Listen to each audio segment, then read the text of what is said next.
আসসালামু আলাইকুম। আজকে আমি পাকা আমের ভীষণ সুস্বাদু করে পুডিং বানিয়ে দেখাবো।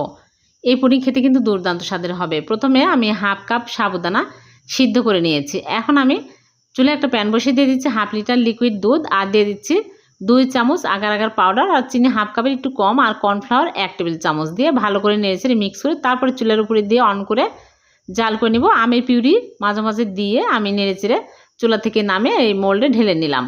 তারপরে আমি প্যানের মধ্যে নিয়ে নিচ্ছি 1 কাপ লিকুইড দুধ আর দিয়ে দিচ্ছি আগার আগার পাউডার 1 চামচ চিনি স্বাদ মতো।